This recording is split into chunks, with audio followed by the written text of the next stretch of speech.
یقینی طور پہ الیکشن کمیشن کا فیصلہ سپریم کورٹ کے فیصلے کی نفی ہے۔ پھر بھی سوال یہ پیدا ہوتا ہے کہ اگر ایک مرتبہ ملک میں انتخابات ملتوی کیے جانے کی بنیاد پڑ گئی تو پھر آنے والے کسی بھی انتخاب کے انعقاد کی کوئی گارنٹی نہیں دی جا سکتی، اور پھر کسی بھی اسمبلی کی تحلیل کرنے کی گنجائش نہیں ہے، کیونکہ اگر یہ کلیہ طے کر دیا جاتا ہے کہ تمام الیکشنز ایک ساتھ ہوں تو جو اسمبلی تحلیل ہو جائے گی بشمول قومی اسمبلی تو وہ تحلیل ہی رہے گی اور نگراں حکومت رہے گی، کہ حتیٰ کہ 5 سال پورے نہ ہو جائیں۔ بہرحال ایک بہت ہی مشکل صورتحال ہے، اس پہ ہم بات کرتے ہیں اور ہم آپ کی عرض کریں کہ یہ معاملہ سپریم کورٹ آف پاکستان بہرحال پہنچ رہا ہے۔ آج جیسا میں نے آپ کو بتایا کہ پی ٹی آئی نے فیصلہ کر لیا ہے کہ وہ اس کو کل چیلنج کرے گی سپریم کورٹ میں، اور دوسری جانب گورنر کے پی کے خلاف بھی توہین عدالت کی درخواست دائر ہو چکی ہے۔ اس کی مزید قانونی آئینی رائے حاصل کریں گے پاکستان کے مستند سینئر ترین قانون دانوں میں سے ایک سابق اٹارنی جنرل پاکستان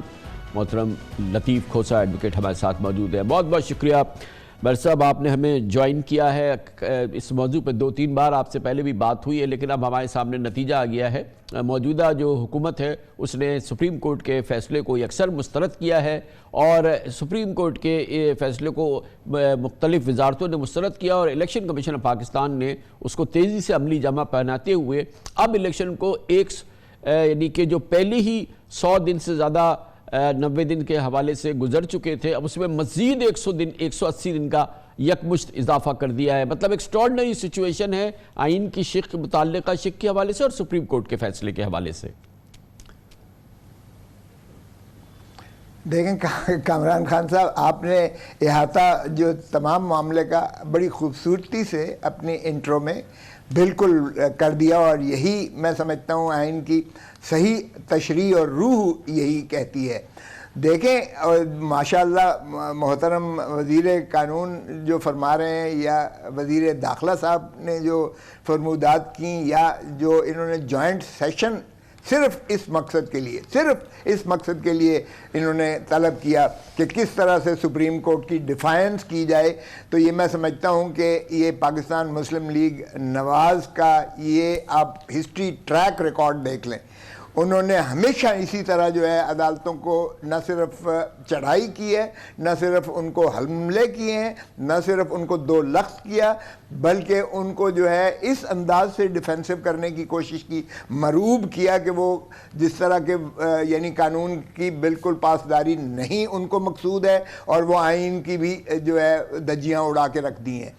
اب اگر تو یہ سمجھتے ہیں کہ یہ من پسند نتائج جب تک نہیں آتے، یہ فکرے ہیں محترم ضیاء الحق صاحب کے، اور یہ ضیاء الحق صاحب کی مجھے تسلسل لگ رہا ہے۔ جہاں ہم تاریخ میں مارشل لاء کے ادوار کی برائیوں کو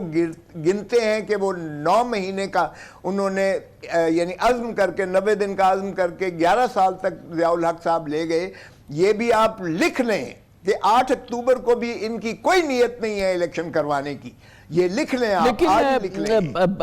مگر اس میں لیفٹ ٹو دیم تو پھر صاحب پھر تو ظاہر ہے جو کچھ بھی ہو سکتا ہے، مگر ہم پاکستانی تو یہ دیکھ رہے ہیں کہ اس کے لیے سپریم کورٹ کا ایک حکم ہے،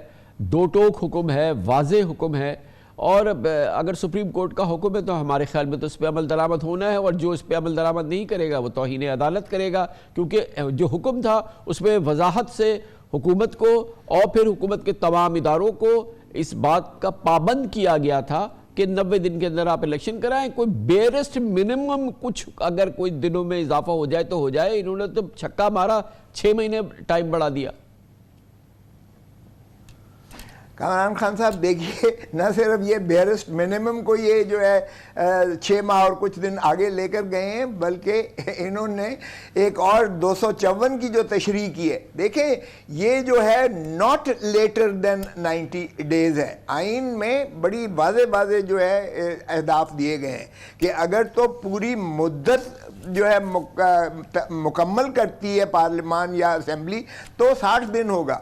اگر جو ہے یہ یعنی تحلیل کی جاتی ہے پوری مدت سے پہلے تو 90 دن کا ہوگا، اور ناٹ لیٹر لفظ ہے، ناٹ لیٹر دین 90 days۔ جب آپ ایک نیگیٹو اس کو دیتے ہیں منتہا تو اس کا مطلب ہے کہ 90 دن کے بعد وہ ممکن ہی نہیں ہے، اس لیے 254 اس پر نہیں لاگو ہوگا کہ غیر آئینی جو تشریح فرما رہے ہیں وزیر قانون، اگرچہ میرے شاگرد ہیں لیکن یہ باتیں میں نے انہیں کبھی نہیں سکھائی تھی۔ بہرکیف اس لیے یہاں تک تعلق ہے یہ تشریح کرنے کا، یہ بالکل اس کی کوئی جواز نہیں ہے، اور جو یہ جواز آج دیے ہیں الیکشن کمیشن آف پاکستان مگر یہ ایک بہت سپریم کورٹ کی سپریمیسی کا، سپریم قانون کی حاکمیت کا اور قانون کی بالادستی کا، عدالت عظمیٰ کی بالادستی کا، تو یہ قوم کے سامنے ایک بڑا امتحان ہو گیا ہے کھوسا صاحب۔ کامران خان صاحب، یہ بدقسمتی ہے ہماری کہ ہم پھر حکومت جو ہے یہ پی ڈی ایم کی حکومت یا مسلم لیگ نواز کی، یہ اپنے سابقہ وطیرے کے تحت یہ ہیڈ آن کلوژن پہ جا رہے ہیں یہ سپریم کورٹ کے ساتھ سیدھا، اور آپ دیکھیے کہ وہی دہرائی جا رہی ہے تاریخ۔ اس میں بھی انہوں نے ایک جو کیفیت پھیلائی ہے، اب آپ دیکھیں کہ جب پہلے ہی دن جب فیصلہ ہوتا ہے تو وزیر قانون اور اٹارنی جنرل نکل کے کہتے ہیں جی ہم 4-3 کی ریشو سے یہ پٹیشنز خارج ہو گئی ہیں، 4-3 کی اکثریت سے یہ پٹیشن خارج ہو گئی ہیں۔ اب 5 رکنی بینچ یہ کہہ رہا ہے کہ بائی میجورٹی آف 3-2، 3-2 کی نسبت سے یہ فیصلہ اس طرح کیا جا رہا ہے، اور یہ باہر نکل کے امیجیٹلی ابھی شاید سیاہی بھی خشک نہ ہوئی ہوگی دستخط کرتے ہوئے، اور یہ باہر نکل کے جو تشریح کر رہے تھے، آپ اسی سے اندازہ کیجئے گا کہ ان کی نیت کیا تھی۔ اور آج بھی جو انہوں نے جس طرح سے جوائنٹ سیشن کیا، یہ جوائنٹ سیشن کوئی پالیسی ساز نہیں تھا، سیشن جو ہے یہ سپریم کورٹ ہی کو جو ہے اوور رائڈ کرنے کے لیے انہوں نے ایک جوائنٹ سیشن کیا، اور کیسا جوائنٹ سیشن جس میں ایک ہی پارٹی بیٹھی ہوئی ہے، لیڈر آف دی اپوزیشن بھی جو ہے وہ کہتا ہے میں ٹکٹ ہی پی ایم ایل این کی لوں گا، لیڈر آف دی اپوزیشن خود من پسند بنا کے بٹھا دیا۔ کیا یہ مذاق اس قوم اور اس جمہوریت اور اس آئین کے ساتھ نہیں ہو رہا ہے؟ یہ عوام کو تحفظ کرنا پڑے گا آئین کا، اور میں سمجھتا ہوں عوام الناس کو اس کے پیچھے کھڑا ہونا پڑے گا، اور پاکستان کے وکلاء برادری انشاءاللہ آپ دیکھیں گے ہم نہ صرف عدالت کے پیچھے کھڑے ہوں گے، ہم آئین کے پیچھے کھڑے ہوں گے، ہم پاکستان کے پیچھے کھڑے ہوں گے، کیونکہ اب اس وقت نہ صرف عدلیہ خطرے میں ہے، یلغار ہے، لتاڑ ہے اس پر، بلکہ ریاست خطرے میں ہے،